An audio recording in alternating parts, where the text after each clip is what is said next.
सहनौ भुनक्तु सह वीर्यं करवावहै तेजस्विनावधीतमस्तु मा विद्विषावहै।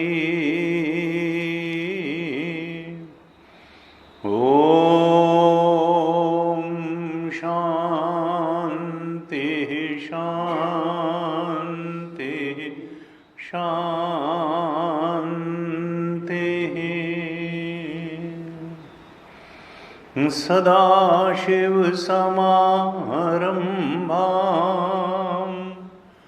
शङ्कराचार्यमध्यमाम् अस्मदाचार्यपर्यन्तां वन्दे गुरुपरम्पराम्।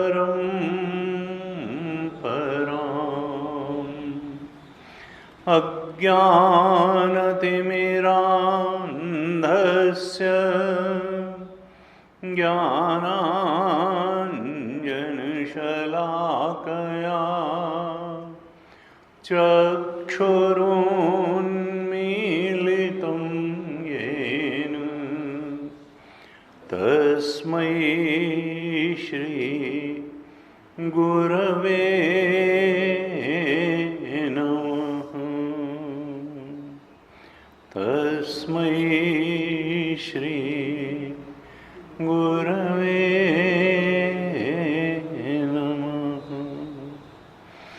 सच्चिदानन्दरूपाय विश्वोत्पत्त्यादिहेतवे तापत्रयविनाशाय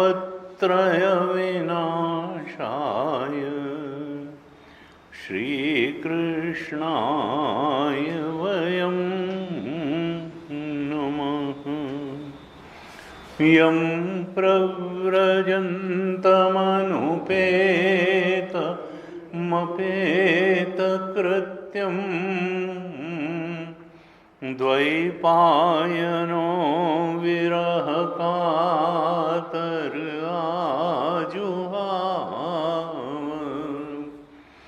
पुत्रेति तन्मयतया तरवोऽभिनेदुः तं सर्वभूतहृदयं मुनिमानतोऽस्मि।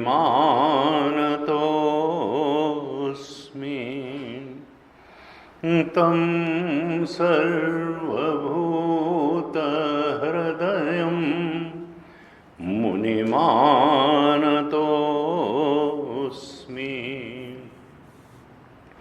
नारायणं नमस्कृत्य नरं चैव नरोत्तमं देवीं सरस्वतीं व्यासं ततो जयमुदीरयेत्। कृष्णाय वासुदेवाय हरये परमात्मने प्रणतक्लेशनाशाय नमो नमः। प्रणतक्लेशनाशाय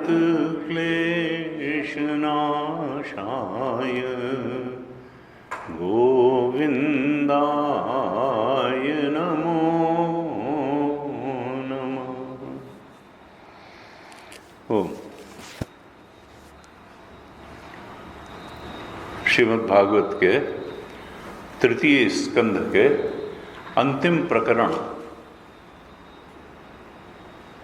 देवहूति और भगवान कपिल के संवाद पर हम चर्चा कर रहे थे।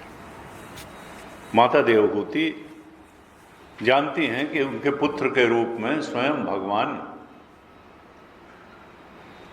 आए हैं और ये ज्ञानावतार है भगवान का। उन्होंने सांख्य शास्त्र का उपदेश किया इस अवतार में, और ये सांख्य निरीश्वरवादी नहीं, ईश्वरवादी है। भक्ति का उपदेश किया, ज्ञान का उपदेश किया, वैराग्य का उपदेश किया, योग का उपदेश किया। मनुष्य को जीवन के सर्वोच्च शिखर पर ले जाने के लिए जो जो विधाएं संभव थी, सबका उपदेश भगवान कपिल ने इस ज्ञान अवतार में किया।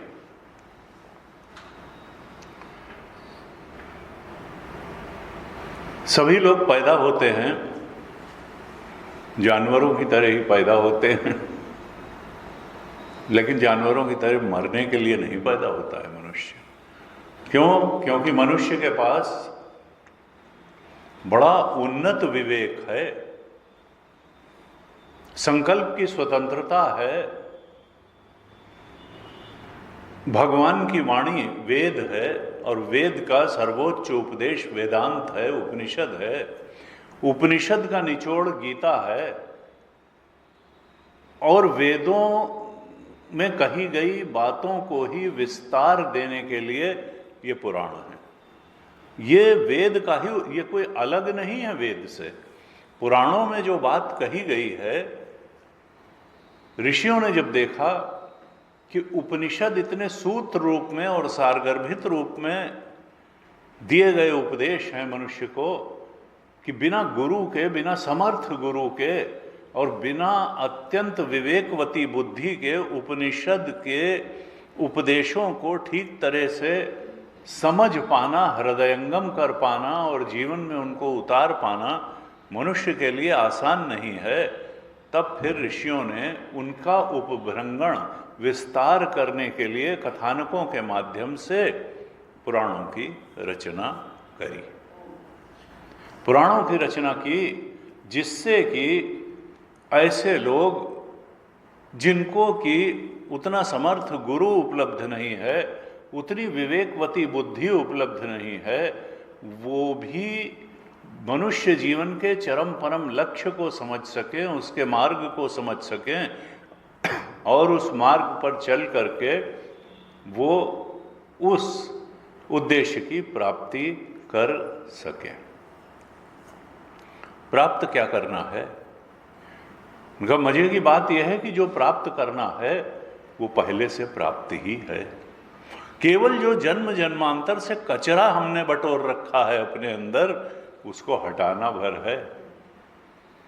अगर कचरा हटा दिया जाए तो आत्मा तो हमारा स्वरूप ही है, परमात्मा हमारा स्वरूप है। अयम आत्मा ब्रह्म, अहम ब्रह्मास्मि, प्रज्ञानम ब्रह्म, तत्त्वम असि।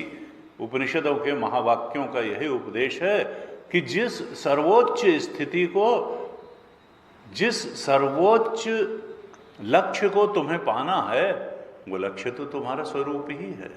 अज्ञान के कारण तुम उसको बाहर ढूंढते हो, अज्ञान के कारण तुम समझते हो कि वो तुमको मिला हुआ नहीं है। इस अज्ञान को ही मिटाना है। और अज्ञान क्या है? इस भ्रांति को मिटाना है कि बाहर बहुत सारा सुख मिल जाएगा।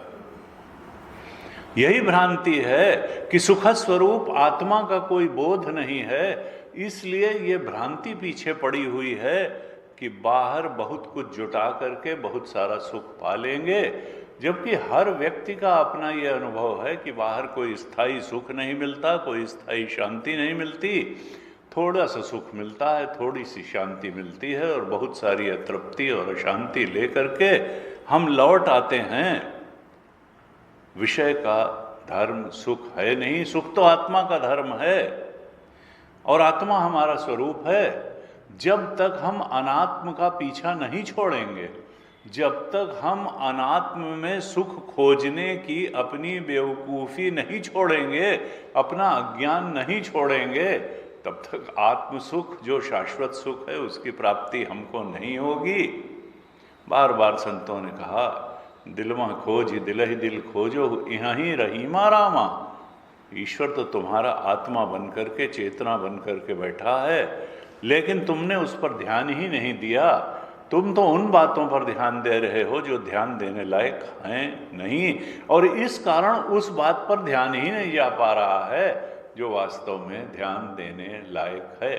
तुम उन चीज़ों के प्रेम में पड़े हुए हो जो प्रेम करने लायक हैं ही नहीं, इसलिए तुम उस चीज़ से प्रेम नहीं कर पा रहे हो जो वास्तव में प्रेम करने लायक है। परमात्मा, आत्मा, ब्रह्म, भगवान तुम्हारा स्वरूप। तुमने अपने प्रेम की ताकत को गलत जगह निवेश करके रखा हुआ है। वल्लभाचार्य जी ने कहा, प्रेम पूर्वम अनुध्यानम भक्तिरित्यभिधीयते। प्रेम पूर्वक परमात्मा का ध्यान करना यही भक्ति है, रूटीन में नहीं, प्रेम पूर्वक। गीता में भी भगवान ने कहा, मच्चित्ता मद्गत प्राणाः बोधयन्तः परस्परम कथयन्तश्च माम नित्यम तुष्यन्ति च रमन्ति च तेषां सतत युक्तानां भजतां प्रीतिपूर्वकम। ऐसे जो सतत मेरा स्मरण करते हैं और प्रेम पूर्वक मेरा इस प्रेम पूर्वक स्मरण रूपी भजन करते हैं, तेषां सतत युक्तानां भजतां प्रीतिपूर्वकम। प्रेम शब्द बहुत महत्वपूर्ण है।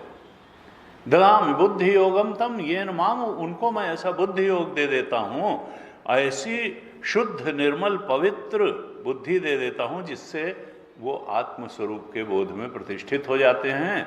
इस आत्मा को कृष्ण परमात्मा के रूप में जान लेते हैं, शाश्वत सुख, शाश्वत शांति को उपलब्ध हो जाते हैं।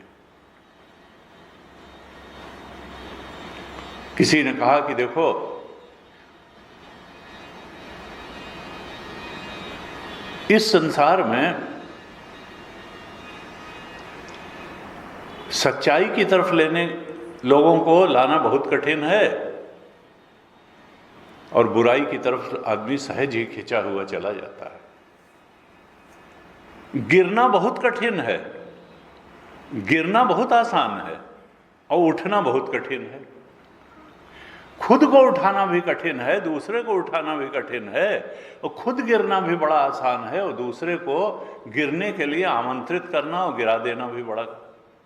बुराई की तरफ सहज प्रवृत्ति हो जाती है और अच्छे बनने के लिए बहुत जोर लगाना पड़ता है। इसलिए लोग अच्छी और सच्ची चीज से भागते हैं और साधारण और खराब चीज के पीछे सहज ही दौड़ते भागते चले जाते हैं।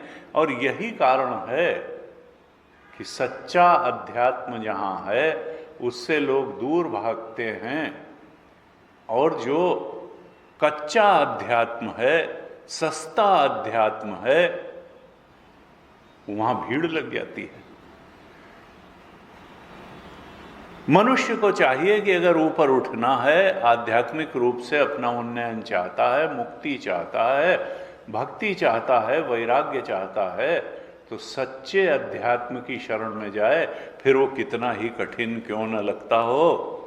जो सस्ता अध्यात्म है, कच्चा अध्यात्म है, नहीं नहीं इनके गुरुजी के पास जाओ, हमारे गुरुजी बहुत पहुंचे हुए हैं, आशीर्वाद दे देंगे तो सब तुम्हारा ठीक हो जाएगा। क्या ठीक हो जाएगा? वही संसार जो छूट जाना है वो मिल जाएगा, और वो भी मिल क्या जाएगा, जबरदस्ती तुम आत्मसंतोषी हो के वहाँ भी कुछ पैसा खर्च करके चले आओगे। कर्म सिद्धांत बना हुआ है, किन्हीं गुरु जी के बस का नहीं है कर्म सिद्धांत को मेट देना। कृपा सिद्धांत मिलेगा तो तुम्हारी अपनी भक्ति से, भगवान के प्रेम पूर्वक ध्यान करने से मिलेगा, भक्ति से मिलेगा, कृपा से मिलेगा, तुम्हारे अपने सत्कर्मों से मिलेगा। कर्म सिद्धांत और कृपा सिद्धांत ये भगवान के बनाए हुए हैं, वो भगवान ही इनका फल देने वाले हैं। कोई धंधा करने वाले गुरुजी, कोई धंधा करने वाले पंडित जी, कोई धंधा करने वाले पुजारी जी तुम्हारे किसी कर्म फल को बदलने की ताकत नहीं रखते हैं, न कृपा सिद्धांत को बदलने की ताकत रखते हैं। इसलिए कहा कि देखो, सच्चे वेदांत की शरण में जाओ, सस्ते वेदांत की शरण में जाने की आवश्यकता नहीं है।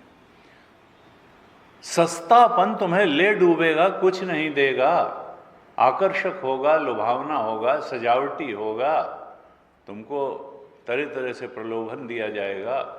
लेकिन जो सच्चा अध्यात्म है, सच्चा वेदांत है, जो उपनिषद का वेदांत है, जो गीता का वेदांत है, जो भागवत जी द्वारा कपिल भगवान ने बताया हुआ है कपिल गीता में, उन रास्तों को अगर हम पकड़ेंगे तो निश्चित रूप से हम वहाँ तक पहुँच जाएंगे जो मनुष्य जीवन का सच्चा लक्ष्य है, जो हमारा आत्मा है, जो परमात्मा है, जो एकमात्र सत्य है इस सृष्टि का, जो हमारा भी सत्य है, जो संसार का भी सत्य है, और जो भगवान का भी सत्य है। उसी के बारे में यहाँ कपिल भगवान कह रहे हैं। हम 25वें अध्याय पर चर्चा कर रहे थे। 25वें अध्याय में देवहूति माता पूछती हैं, 25वें अध्याय के 28, 29, 30 श्लोक में प्रश्न है। माता देवहूति कहती हैं अपने पुत्र कपिल से, भगवान आप मुझे बताएं कि आपकी भक्ति का स्वरूप क्या है, कैसे मैं वो भक्ति करूं जिससे मैं निर्वाण पद को प्राप्त कर लूं, और वो कौन सी भक्ति है जिससे तत्वज्ञान भी हो जाता है। और आप मुझे योग के बारे में भी बताएं। अर्थात माता देवहूति भक्ति योग के बारे में भी पूछती हैं, ज्ञान योग के बारे में भी पूछती हैं, और अष्टांग योग के बारे में भी प्रश्न करती हैं। कहती हैं ऐसे बताएं भगवान कि जिससे मैं समझ सकूं। मैत्रेय ऋषि कहते हैं विदुर जी से कि विदुर जी, जब माता देवहूति ने ऐसा प्रश्न किया तो भगवान कपिल ने उस शास्त्र का उपदेश किया जिसे सांख्य शास्त्र कहते हैं। सांख्य शास्त्र का मतलब ज्ञान योग, ज्ञान योग का उपदेश किया, फिर विस्तार से भक्ति का भी उपदेश किया और योग का भी वर्णन किया। कपिल भगवान कहते हैं, माता कौन सी भक्ति भगवान तक पहुंचाने वाली है, आत्मा तक पहुंचाने वाली है, उस भक्ति का स्वरूप क्या है। तो कहते हैं कि जिसका चित्त एकमात्र भगवान में ही लग गया है। और चित्त लगने का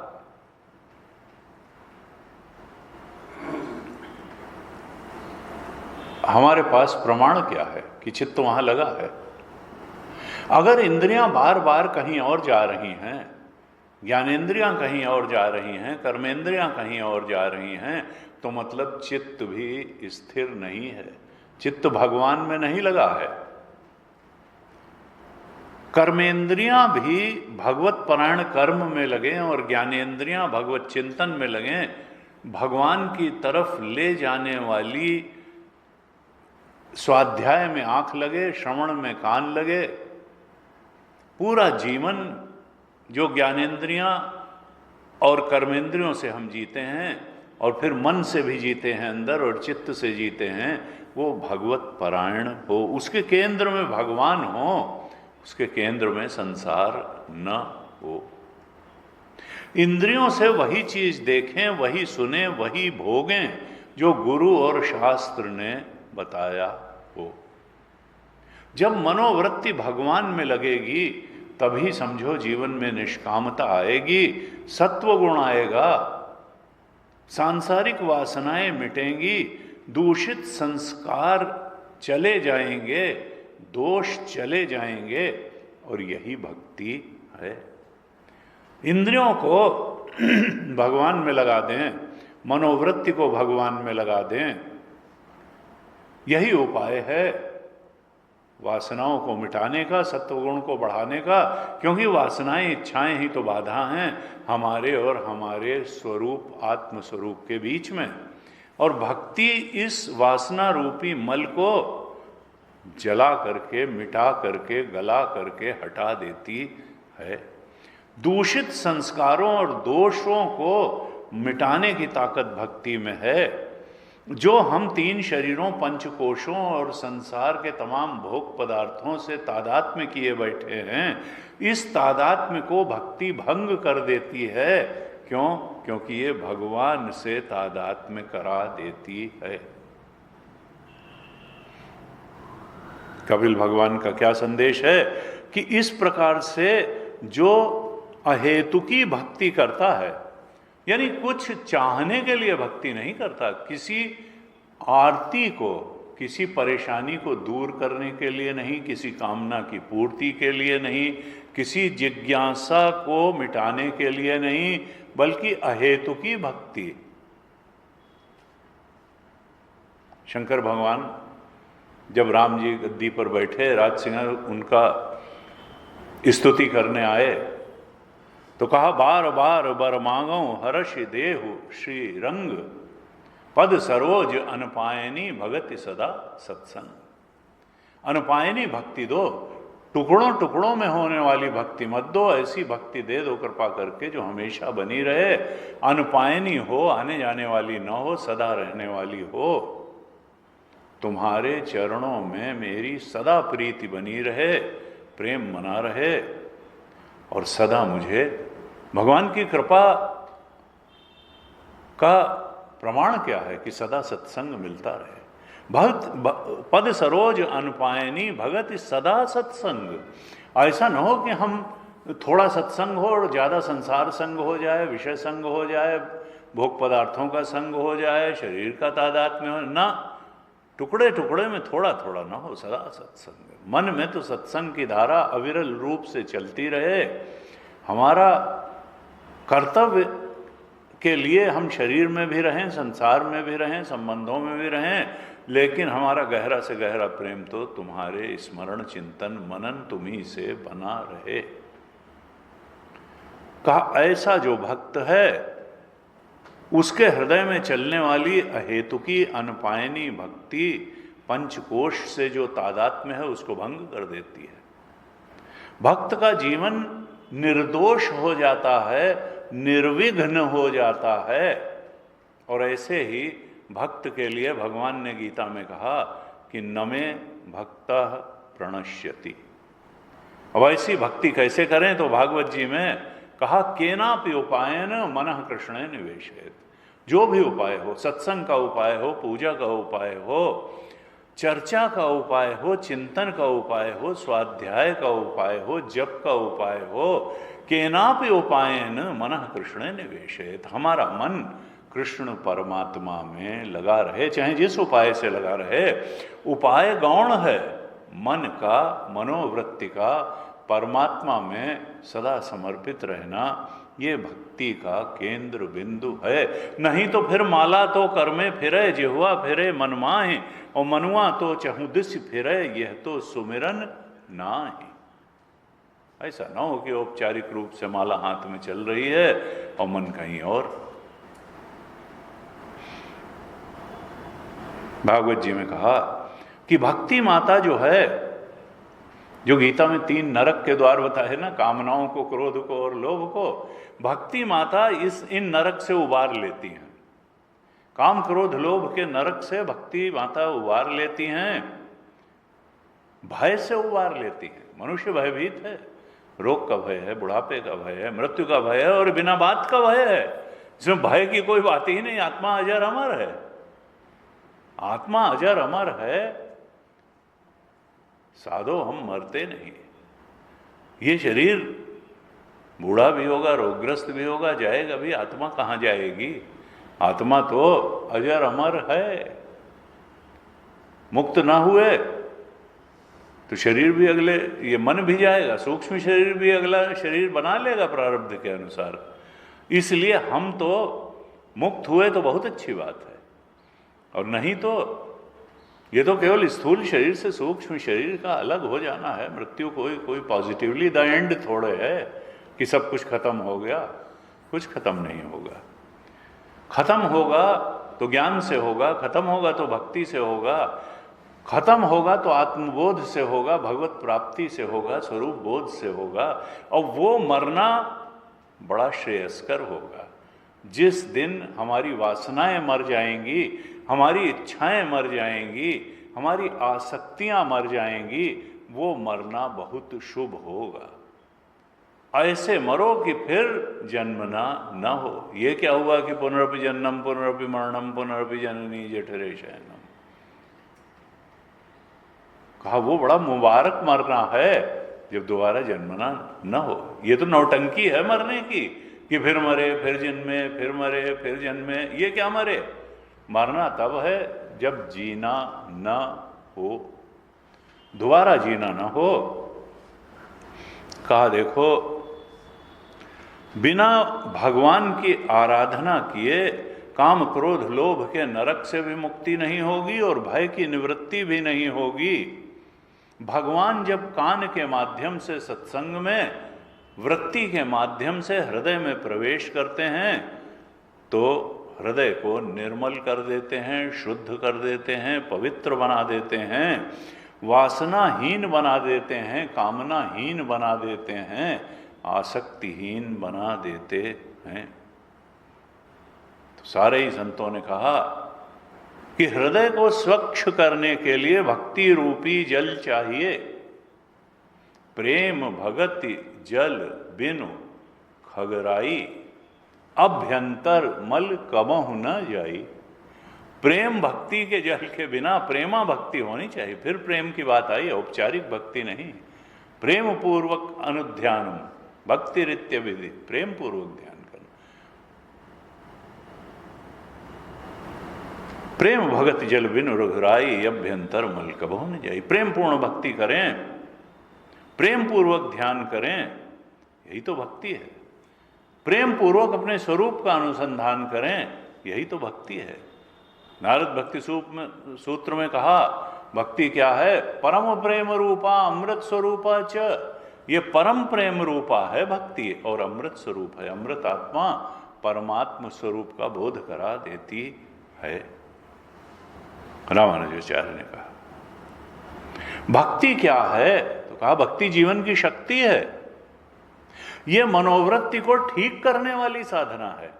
हमारी मनोवृत्ति संसार में बिखरी है, हजार जगह आसक्ति है, इसीलिए चिंता है, इसीलिए भय है, इसीलिए बेचैनी है, इसीलिए अशांति है जीवन में। और जब तक भक्ति माता नहीं आएंगी, ये अशांति, बेचैनी, घबराहट, ये भटकाव जीवन में बना ही रहेगा। ये मनोवृत्ति को एकाग्र करने वाली, ठीक बनाने वाली, सही जगह लगाने वाली जो शक्ति है वो भक्ति ही है। भक्ति शक्ति है। और ये भक्ति ही, भक्ति के दो बेटे हैं। भागवत जी में आया था महात्म्य में, ज्ञान और वैराग्य।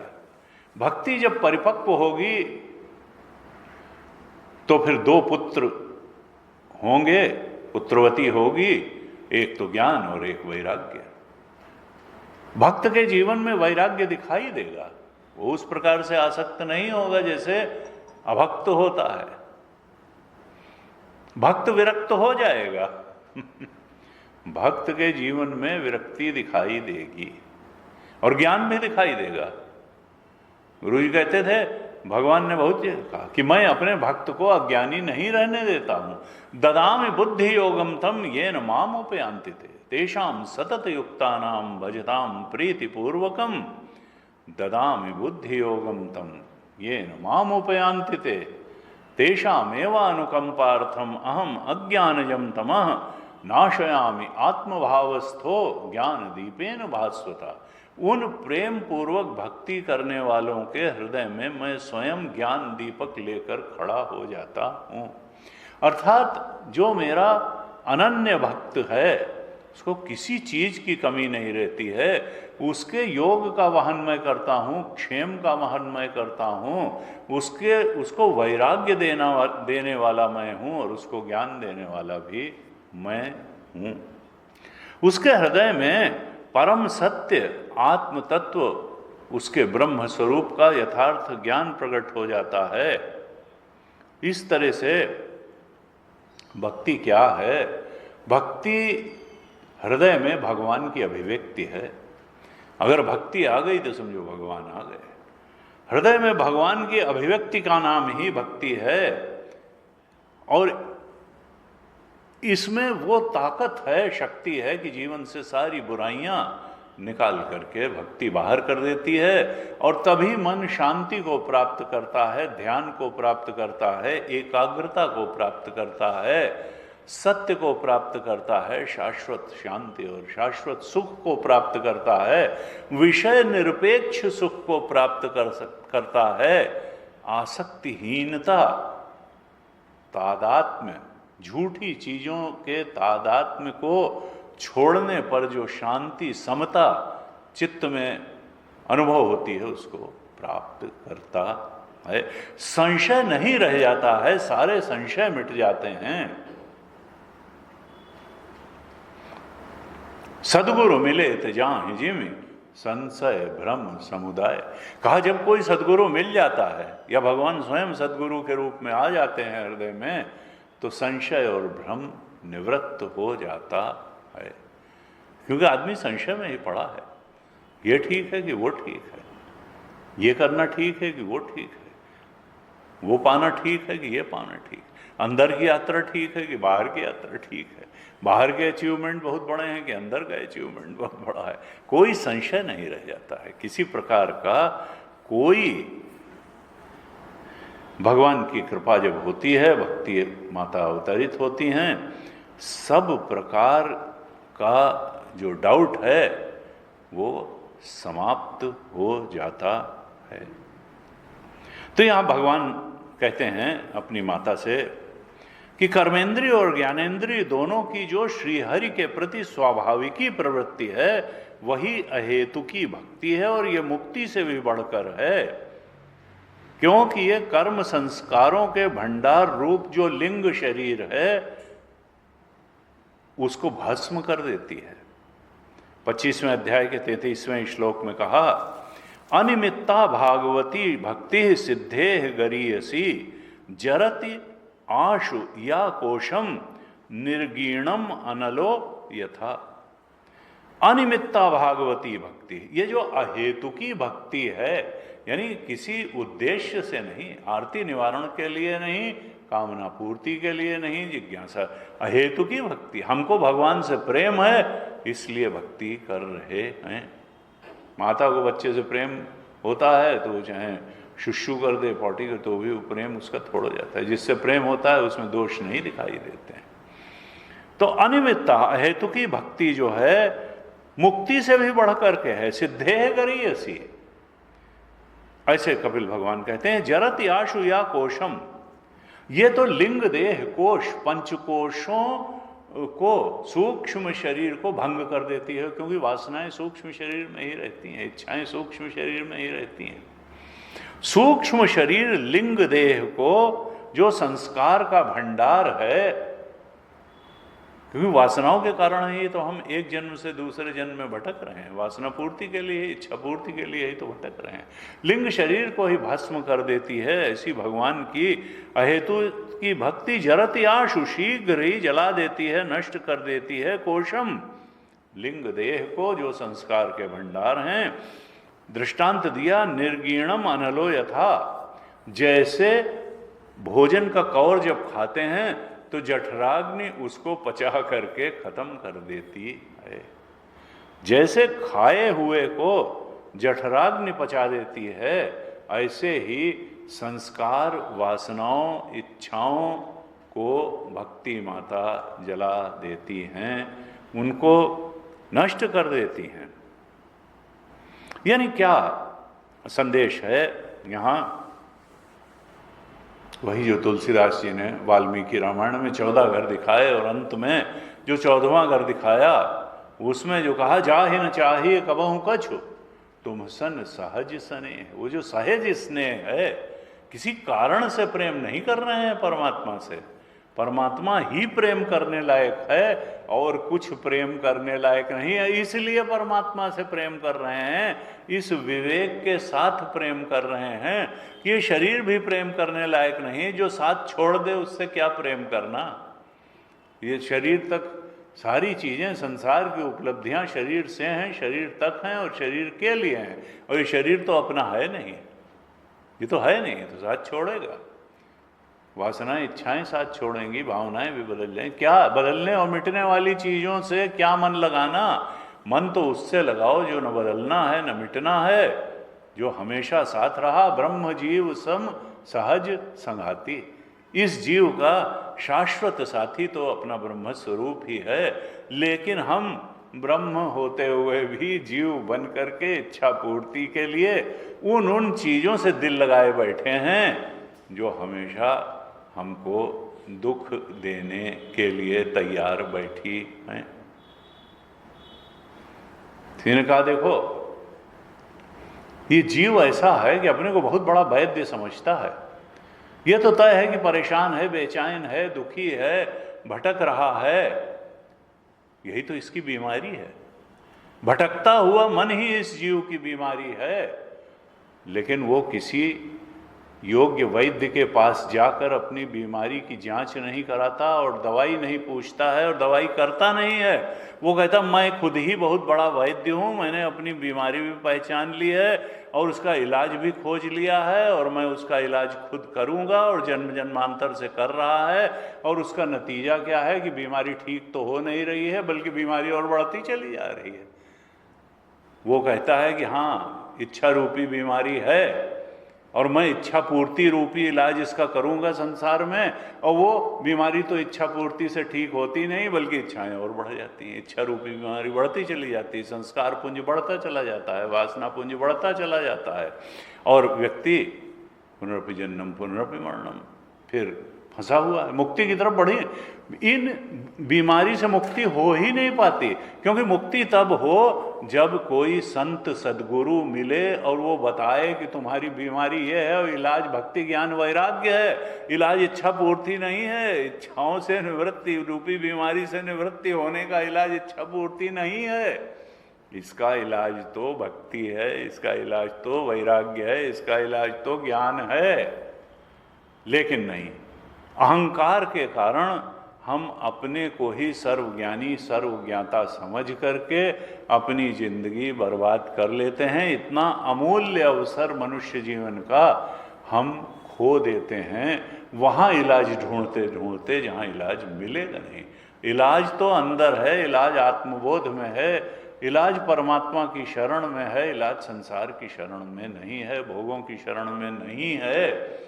देहाश्रित जीवन जीना इलाज नहीं है, भोगाश्रित संसाराश्रित जीवन जीना इलाज नहीं है, भगवदाश्रित जीवन जीना इलाज है, आत्माश्रित जीवन जीना इलाज है, स्वरूप का अनुसंधान करते हुए जीना इलाज है, भक्ति माता की शरण में रहते हुए जीवन जीना इलाज है। कहा वो कैसे करो?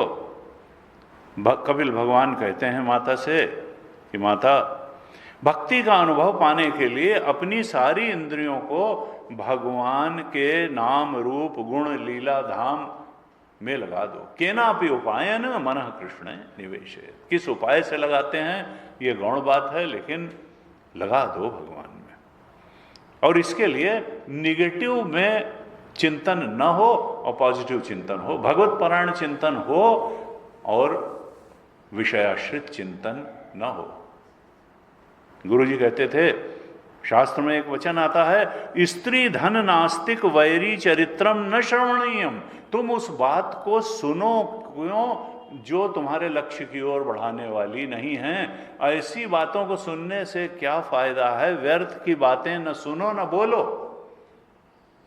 उसके लिए कहा कि अगर कोई तुम्हें कामनाएं बढ़ाने वाली बात सुनाता है, संसार की आसक्ति बढ़ाने वाली बात सुनाता है, तो नहीं, जो संसार छुड़ाने वाली, जो वैराग्य की बात करे उसको सुनो। आसक्ति बढ़ाने वाली बात क्यों सुनो? धन की आसक्ति हो, ठीक है भाई, आए हैं तो उतना धन तो मिलेगा प्रारब्ध से, संबंध भी रहेंगे। नास्तिकता की बात क्यों सुने? हम किसी के प्रति द्वेष बढ़ाने वाली बात क्यों सुने कि वो आपके लिए ऐसा कह रहे थे और आपके पीछे ऐसा कह रहे थे? अरे होगा, क्योंकि द्वेष और क्रोध आध्यात्मिक साधना के लिए जहर हैं। रमण महर्षि बार बार द्वेष नहीं करना है। कोई कितना भी दुष्ट व्यक्ति हो उससे द्वेष नहीं करना है, क्योंकि उससे हमको सबसे ज्यादा नुकसान होगा। उस तक तो पता नहीं बात पहुंचेगी भी कि नहीं पहुंचेगी। हो सकता है वो अमेरिका में बैठे एक संत कहते वो मर गए, हम अभी भी उनसे द्वेष कर रहे हैं। याद, वो अमेरिका में बैठे हैं, हम यहाँ बैठ के उनसे द्वेष कर रहे हैं कि देखो ऐसे ऐसे कहते थे हमको। ना, द्वेष नहीं करना। वैसी गंदी बात अगर किसी ने आपसे करी है, खराब व्यवहार किया है, तो उसका सजा, उसका व्यवहार, उसका कर्म उसको देगा। आपको अलग से मेहनत करने की जरूरत नहीं है। खराब आदमी ने खराब व्यवहार करके, खराब कर्म करके अपने से बदला लेने का खूब इंतजाम कर लिया है। आपको उसके चक्कर में अपना समय और ऊर्जा नष्ट करने की आवश्यकता नहीं है। आप जल्दी ही सुनेंगे कि उसको सवा शेर मिल गया, या उसके कर्म ही उस पर भारी पड़े और अब वो अपने कर्म का भुगत रहा है। हमको पॉजिटिव साइड में लगाना है, मन को व्यर्थ की बातों से हटाकर, यही वैराग्य है। मन को व्यर्थ की बातों से हटाना ही वैराग्य है, और सार्थक बात में भागवत चिंतन में लगाना यही अभ्यास है। अभ्यास और वैराग्य, यही दो तो चाहिए। अभ्यास है न तो कौनते वैराग्येण च गृह्यते। आत्मबोध के लिए ही चाहिए। गलत बात को जीवन से हटाना और सही बात की तरफ लगा देना। ऐसे कहा कि माता भगवान में मन को लगा दो, यही भक्ति योग है। फिर कपिल भगवान कहते हैं कि ऐसी मेरी भक्ति परम पद की प्राप्ति करा देती है, सर्वोच्च लक्ष्य की, परम पद की प्राप्ति करा देती है। कहते हैं इच्छाओं से छूट जाना ही मुक्ति है। आत्मा का अनुसंधान करना, प्रेम पूर्वक भगवान का चिंतन करना ही ऐसी भक्ति है जो परम सत्य के बोध कराने में सहायक होती है। और यही तो मुक्ति है, परम सत्य का बोध ही मुक्ति है। यहाँ तक पहुँचाने वाला भगवत चिंतन है, आत्मानुसंधान है, ज्ञान और वैराग्य है। भक्ति और भक्ति के दो पुत्र, ज्ञान और वैराग्य। इन तीनों की शरण में अगर हम रहेंगे, ये तीनों नर्तन करेंगे अगर हमारे हृदय में, भक्ति भी, वैराग्य भी और ज्ञान भी, तो निश्चित रूप से हम इस मनुष्य शरीर में प्राप्त होने वाले सर्वोच्च लक्ष्य की प्राप्ति कर लेंगे। कपिल भगवान आगे कहते हैं कि माता, अविद्या की निवृत्ति हो जाने पर सारी विभूतियां साधक को स्वयं प्राप्त हो जाती हैं, लेकिन जो मुझे चाहते हैं वो सिद्धियां नहीं चाहते हैं। तुलसीदास जी ने कहा, कहिए तात सो परम विरागी, तृण सम सिद्धि तीन गुण त्यागी। परम वैराग्यवान कौन है? कहिए तात सो परम विरागी, जो अणिमादि अष्ट सिद्धियों को तिनके के समान। क्योंकि सिद्धि से तो संसार मिलेगा, भगवान थोड़ा मिलेंगे। चमत्कार दिखाने के चक्कर में, जैसे आजकल एक बहुत चमत्कार दिखाने वाले काफी टीवी में पॉपुलर, तो वहां कहा कहिए तात सो परम विरागी, तृण सम सिद्धि तीन गुण त्यागी। राम गीता में यह आया कि जो तृण के समान अणिमादि सिद्धियों को त्याग देता है वो परम वैराग्यवान है, और वही आत्मबोध को प्राप्त होगा, परमात्म बोध को प्राप्त होगा। तीन गुणों के अंतर्गत जो भी है वो पाने योग्य नहीं है। ये तो माया का खेल है, तीन गुण। और आत्मा के अलावा जो कुछ भी है अनात्म, वो तीन गुणों के ही अंतर्गत है। चाहे वो कोई मेंटल कैपेबिलिटी हो, चाहे कोई बौद्धिक उपलब्धि हो, चाहे सांसारिक उपलब्धि हो, धनगत उपलब्धि हो, जो भी हो, तृण समसिद्धि तीन गुण त्यागी। कहा अविद्या की निवृत्ति हो जाने पर यद्यपि मेरे भक्त को सारी विभूतियां स्वयं प्राप्त हो जाती हैं, फिर भी वो इधर ध्यान नहीं देता है। कहा जिनका मैं एकमात्र प्रिय हूं, आत्मा, पुत्र, मित्र, गुरु, सुहृद और इष्ट देव, सबको सब मुझे ही जानते हैं।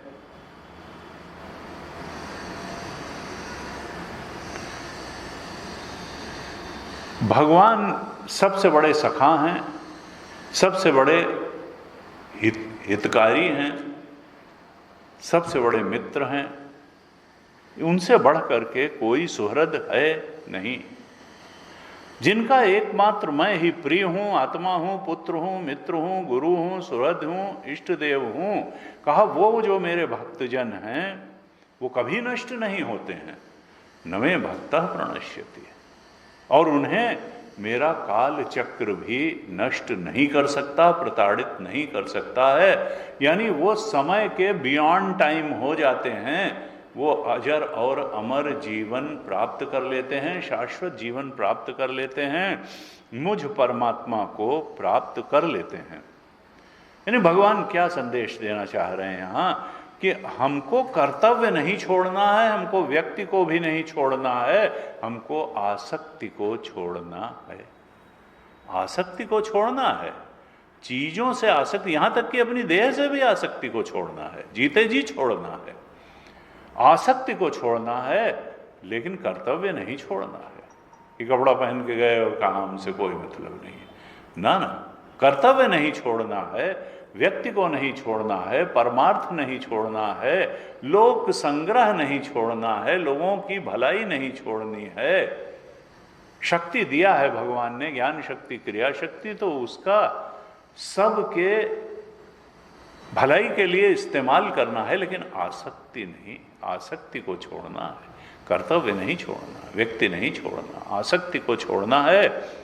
असंग शस्त्रेण दृढ़ेन छित्त्वा, ये संसार वृक्ष जो है असंगता की कुल्हाड़ी से ही काटा जा सकता है, अपने आप नहीं कटेगा।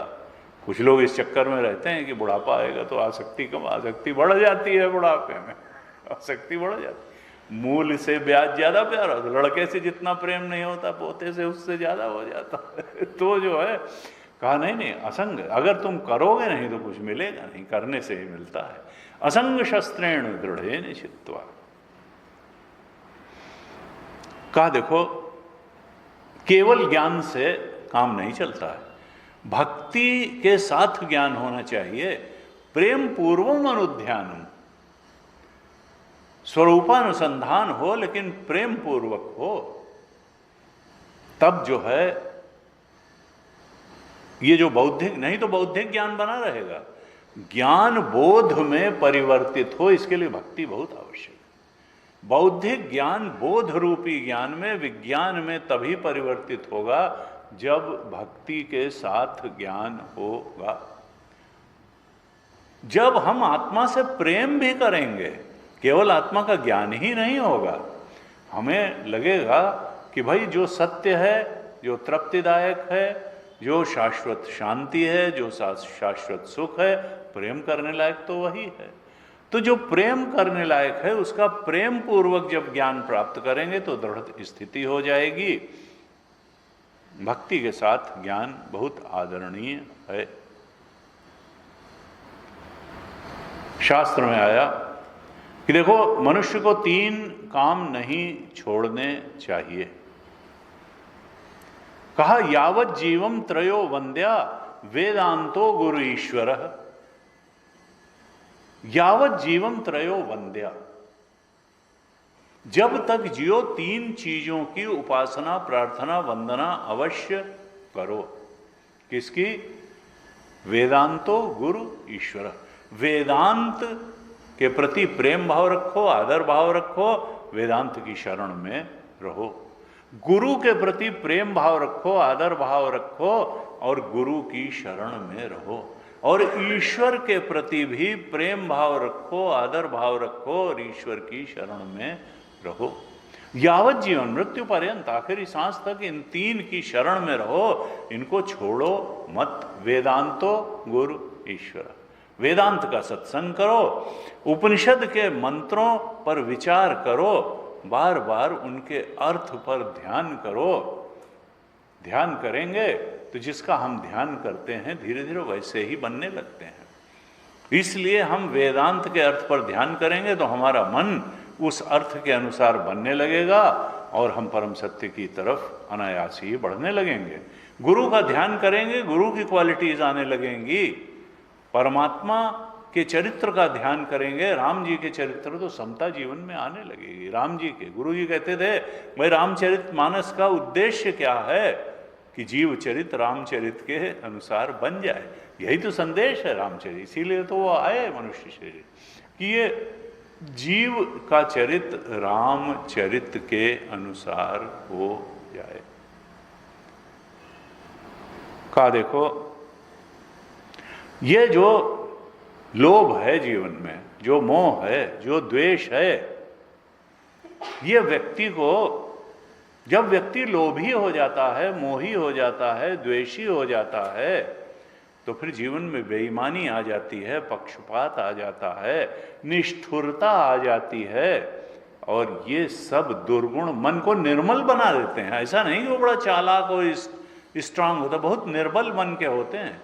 जिनका मन सत्संगी नहीं होता, सद्गुणी नहीं होता है, उनका मन निर्बल होता है।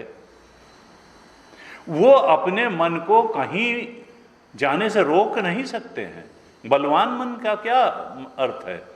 कि हम जिसको समझते हैं कि ये बुरी बात है, इससे हमारा नुकसान होगा, उधर जाने से मन को रोक लें, तो तभी तो बलवान मन हुआ। और जिधर जो जानते हैं कि ये इधर जाने से हमारे जीवन में शांति आएगी, सुख होगा, ये कल्याण का मार्ग है, उधर मन को लगा सकें, तो ये जो है बलवान मन की निशानी है। यही स्वतंत्रता। गुरुदेव कहते थे, not to do what you desire to do is freedom. Freedom क्या है? उन्होंने कहा मुक्ति क्या है, स्वतंत्रता क्या है? Not to do what you desire to do. मन जिस काम को करने की इच्छा करे उसको न करने की सामर्थ्य होना, यही स्वतंत्रता है। Not to do what you desire to do. इच्छा परायण जीवन न जीना, शास्त्र परायण जीवन जीना, कर्तव्य परायण जीवन जीना, प्रभु परायण जीवन जीना, गुरु के उपदेश परायण जीवन जीना, यही स्वतंत्रता है, यही मुक्ति है। और जो मन में आया तुम वही करने की तरफ अगर रोक ही न पाए मन को, तो तुम्हारा मन, तुम मन के गुलाम हो, तुम मन के मास्टर नहीं हो। स्वतंत्रता का अर्थ है not to do what you desire to do is the real freedom. Freedom क्या है? कि जो ये मन कहे करने को कि नहीं नहीं अब तो वहां चलना ही है, न जाओ टेस्ट करने के लिए, न जाओ, हैं? अब तो ये टीवी खोल के फलानी चीज देखनी है, आज नहीं देखेंगे। हाँ, इसीलिए हमारे यहाँ व्रत उपवास बनाए गए कि आज के दिन नमक नहीं खाएंगे। आज के दिन मन तो करेगा, जब रोज चीनी खा रहे हैं तो उस दिन भी आज चीनी नहीं खाएंगे, आज नमक नहीं खाएंगे, आज फलानी चीज नहीं खाएंगे, आज गेहूं के आटे की रोटी। लेकिन अब उसका मतलब यह नहीं है कि उसकी जगह उससे 3 गुनी टेस्टी चीज खाएंगे। ये नहीं कि अब भैया वो तो नहीं खाएंगे तो अब जो है आलू के पकौड़े और कूटू में लपेट के, बेसन में लपेट के न खाया तो फिर ऐसे खाया, तो फिर ये खाया, तो फिर रोज तो चावल की, तो आज मेवे की खीर खाई। तो ये नहीं भाई। संयम का मतलब संयम है, और टेस्ट करने के लिए संयम है कि कम खाओ, वो खाओ जिससे तुम्हें कमजोरी न लगे, लेकिन not to do what desire to do, वो तो दूसरी डिजायर तुमने पूरी कर ली, वेट कर रहे हो कब एकादशी आएगी और कब भाई मेवे की खीर जो है मिलेगी। तो ये चीज नहीं, वो तो फिर दूसरी डिजायर तुमने उससे बड़ी डिजायर पूरी। Not to do what you desire to do is real freedom. उन्हें मेरा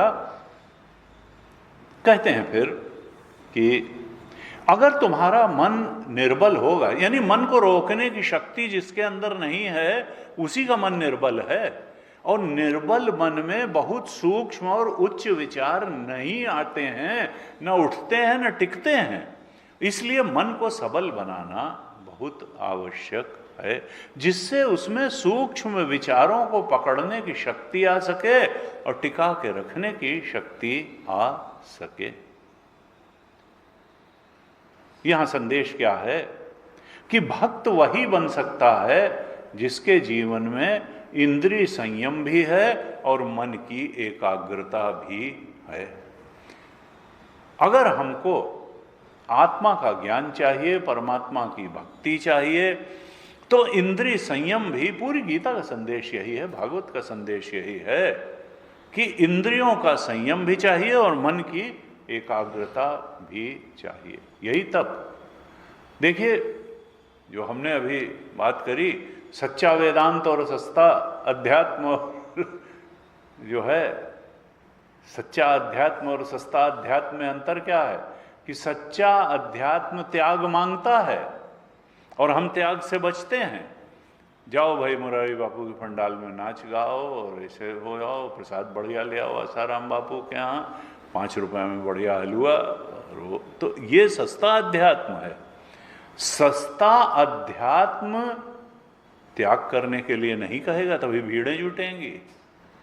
सस्ता अध्यात्म कहेगा तुमको भोग चाहिए, हम भोग पूर्ति के सस्ते उपाय बताए देते हैं, हम तुमको संसार में ही लगा देंगे, संसार में सफलता दिला देंगे, इंद्रिय भोग के बहुत सारे तरीके बता देंगे, भोग पदार्थ कैसे जल्दी और ज़्यादा मिल जाएं वो सब उपाय बता देंगे। थोड़ा सा मंत्र जप लो, थोड़ा सा मंदिर हो आओ, थोड़ा सा ऐसे कर लो। Shortcut to success for achieving worldly pleasures, ये है सस्ता अध्यात्म जो खूब बिक रहा है, खूब बिक रहा है संसार में सस्ता अध्यात्म। और वो चूंकि बहुत आसान है इसलिए लोग भाग भाग के जाते हैं सस्ते अध्यात्म के पीछे। और जो सच्चा अध्यात्म है वो हमेशा त्याग पर आधारित होगा। वो कहेगा इंद्रिय संयम करो, इंद्रिय लोलुपता जहाँ है उसका त्याग करो, मन की एकाग्रता में जो जो कुछ बाधक है उसका त्याग करो। तप और त्याग सच्चे अध्यात्म का केंद्र बिंदु है, और उसी से आदमी को परेशानी होती है। हमको त्याग की बात मत बताओ, हमको तप की बात मत बताओ, तो फिर तुम्हारा मन निर्मल कैसे होगा? इच्छाओं से आक्रांत रहोगे, भटकते रहोगे, तुमको ये दुनिया के आकर्षण लुभाते रहेंगे, नचाते रहेंगे, कभी डराते रहेंगे। यज्ञ दान तपः कर्म पावनानि मनीषिणाम, गीता के 18वें अध्याय में भगवान ने कहा, देखो यज्ञ दान और तप यही तो मन को पावन करने वाले हैं, मन को निर्मल बनाने वाले हैं, पवित्र बनाने वाले हैं। और आत्मबोध का, परमात्म बोध का, सत्य के प्रकटीकरण का, सत्य की उपलब्धि का रास्ता निर्मल मन से होके जाता है, पावन मन से होकर के जाता है।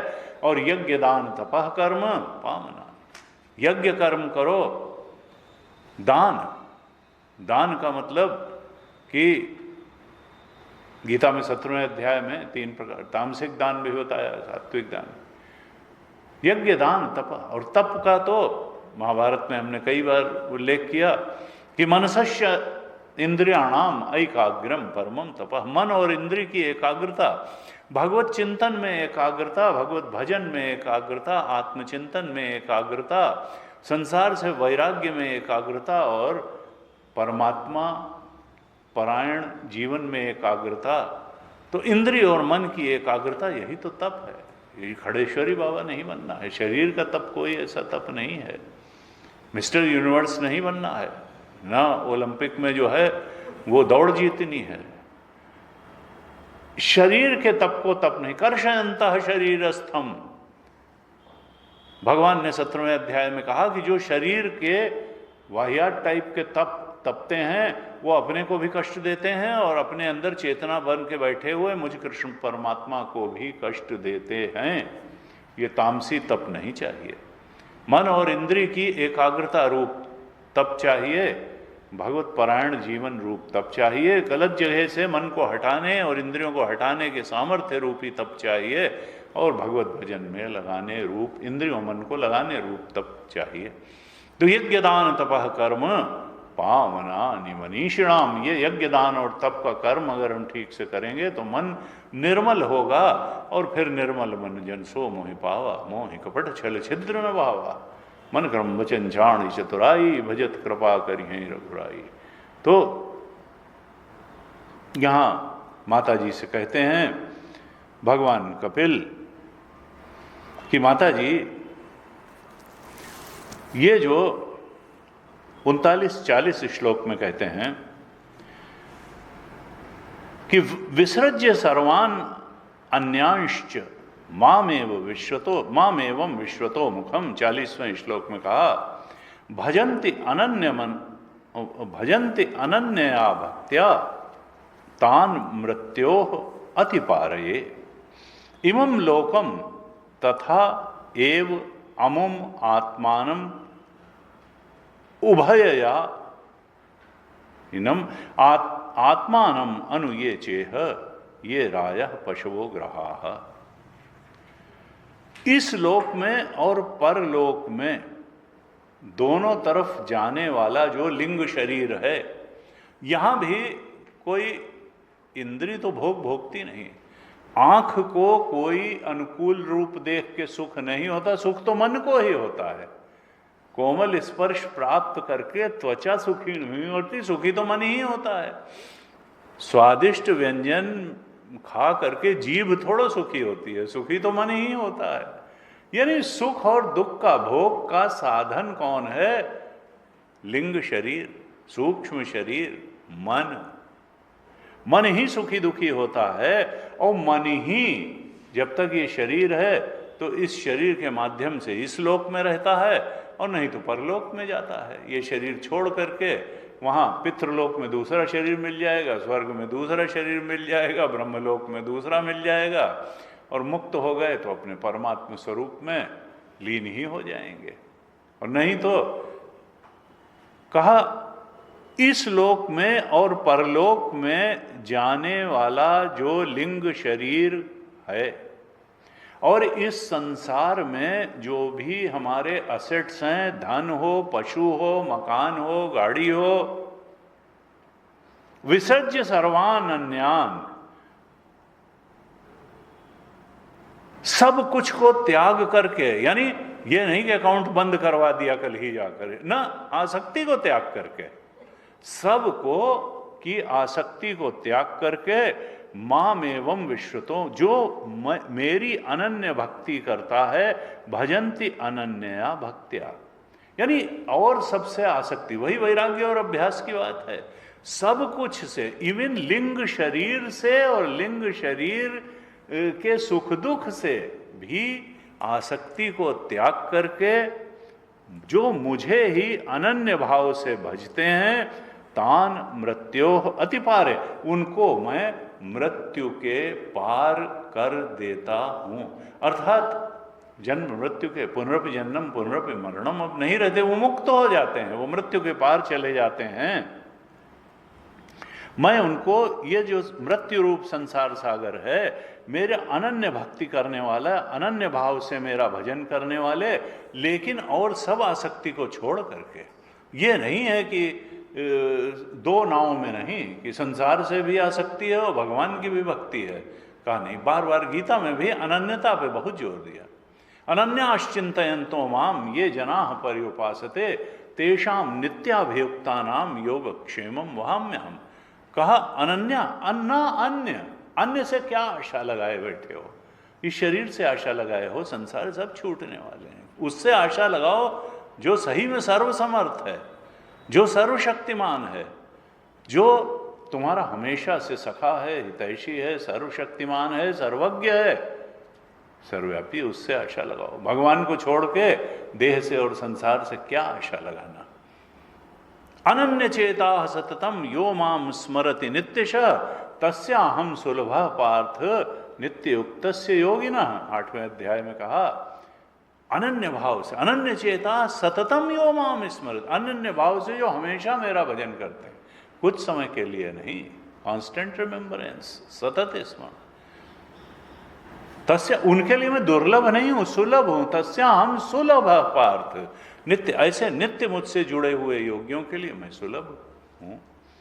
कहा जो इस प्रकार से सारी आसक्तियों, अन्य आसक्तियों को छोड़ करके अनन्य भाव से मेरा भजन करते हैं, उनको मैं इस मृत्यु रूप संसार सागर से पार कर देता हूं।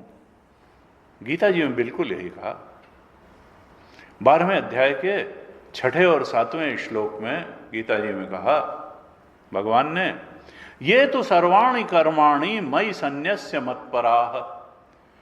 ये तो सर्वाणि कर्माणि, जो सारे कर्मों को मेरी प्रेरणा से करते हैं और फल मुझे अर्पित करते हैं, फलासक्त होकर के नहीं, कर्मासक्त होकर के नहीं कर्म करते हैं।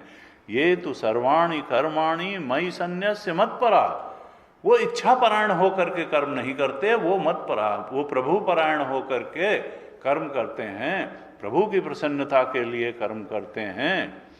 कहा ये तो सर्वाणि कर्माणि मयि सन्न्यस्य मत्पराः अनन्ये नैव योगेन।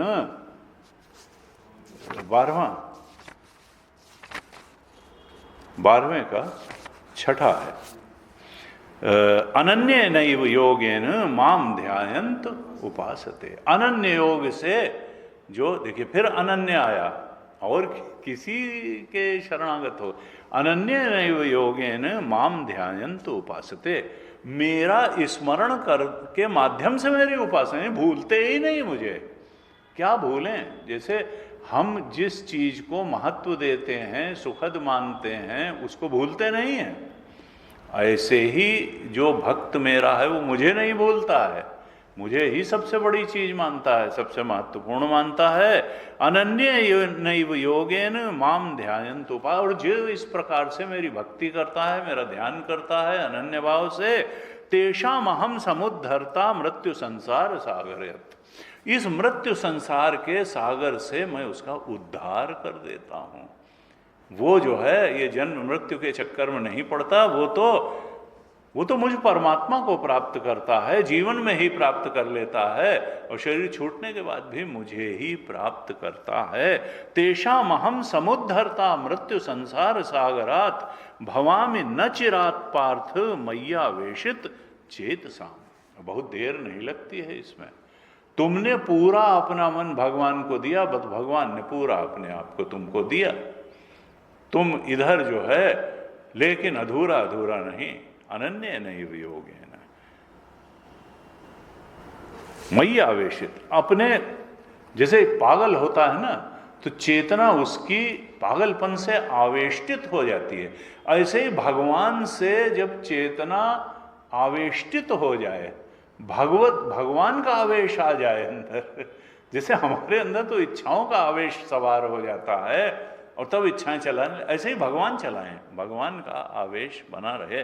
मय्यावेशित चेतसाम, तुम्हारी चेतना परमात्म भाव के आवेश से आवेशित रहे, तो भगवान मृत्यु संसार के पार का। यहां भी कहा भजन्ति अनन्या भक्त्या तान मृत्यो अति पारे, मैं मृत्यु के पार कर देता हूं।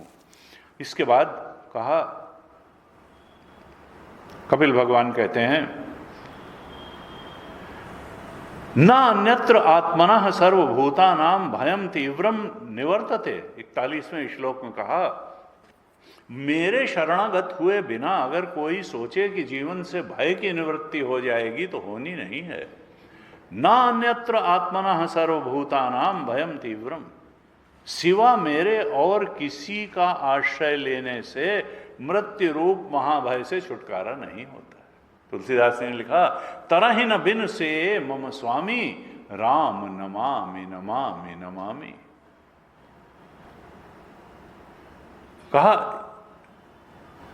सन्यासी, योगी, विमुक्त, उदासी कोई भी हो, आत्माश्रय के बिना, भगवदाश्रय के बिना, भगवत कृपा के बिना, भगवत समर्पण के बिना तरह ही न बिनु से मम स्वामी राम नमामि नमामि नमामि। ऐसे राम को 3 बार कहा, मैं नमन करता हूं, क्योंकि उनका सहारा लिए बिना, उनकी शरणागत हुए बिना न तो मुक्ति होगी और न भय की निवृत्ति होगी, न तृप्ति होगी, मिलना नहीं है। 42वें श्लोक में कहते हैं 25वें अध्याय के कपिल भगवान, मद भयाद वाति वातो यम सूर्यस्तपति मद भयात वर्षति इंद्रो दहति अग्नि मृत्युश्चरति मद भयात। मेरे भय से ही पवन देव जो है वो बहते हैं। पवन देव अपने कार्य में लगे रहते हैं।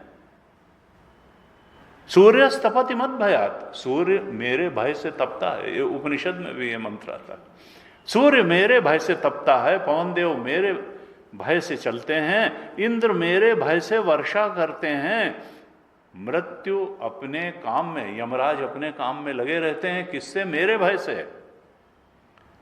कहा सबको मेरा भय है, लेकिन मेरे भक्त को मेरा भय नहीं है। हम भक्त पराधीन, भागवत में कहा मैं तो भक्त के पराधीन हूं। 43वें श्लोक में साधना को नटशल में बता देते हैं कि ज्ञान वैराग्य युक्तेन भक्ति योगेन योगिना क्षेमाय पाद मूलम में प्रविशन्ति अकुतो भयम। ज्ञान वैराग्य से युक्त भक्ति के द्वारा योगी लोग अपना कल्याण कर लेते हैं। देखिए तीनों बात कही है, ज्ञान वैराग्य युक्तेन भक्ति योगेन, ज्ञान और वैराग्य से युक्त भक्ति के द्वारा जो योगी हैं, क्षेमाय पाद मूलम में, वो अपने कल्याण के लिए मेरे चरणों का आश्रय लेते हैं, कुतो अभयम, और सब तरफ से निर्भय हो जाते हैं।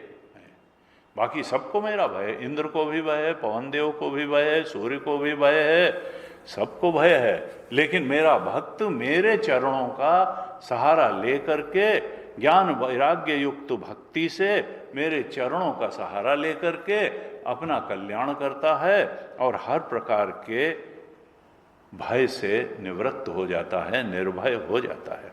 फिर इस 25वें अध्याय के अंतिम श्लोक में कहते हैं, एतावानेव लोकेस्मिन् पुंसाम निःश्रेयस उदयः तीव्रेण भक्ति योगेन मनो मयि अर्पितम स्थिरम। इस लोक में मनुष्य का परम कल्याण इसी में है, निःश्रेयस इसी में है। एतावानेव, इतना ही इस लोक में पुरुष का कल्याण है कि तीव्रेण भक्ति योगेन मनो मयि अर्पितम, कि तीव्र भक्ति योग से मन को मुझ में लगा दे और वहीं स्थिर कर दे, यानी हटाए ना, फिर तीव्र भक्ति योग से मन को मुझ परमात्मा के चरणों में लगा दे और वहीं स्थिर रखे। इससे उसको सर्वोच्च कल्याण की प्राप्ति होगी, निःश्रेयस की प्राप्ति होगी। फिर उसको मुक्ति नाम दें, उसको ब्रह्मबोध नाम दें, आत्मबोध नाम दें, जो भी नाम दें, लेकिन निःश्रेयस की प्राप्ति इसी से हो जाती है। तो क्या कहते हैं कि मन की एकाग्रता ही परम योग है। इंद्रियों को भगवान में लगाओ और मन को भगवान में लगाओ, और आसक्ति जो है देह की और संसार की, यहाँ से वैराग्य करो और भगवान की भक्ति में लगा दो। मुख्य रूप से केंद्रीय बिंदु यही है। आज यहीं तक। ओम पूर्णमदः पूर्णमिदं पूर्णात् पूर्णमुदच्यते पूर्णस्य पूर्णमादाय पूर्णमेवावशिष्यते। ओम शांति शांति शांति। हरि ओम। श्री गुरुभ्यो नमः। हरि ओम।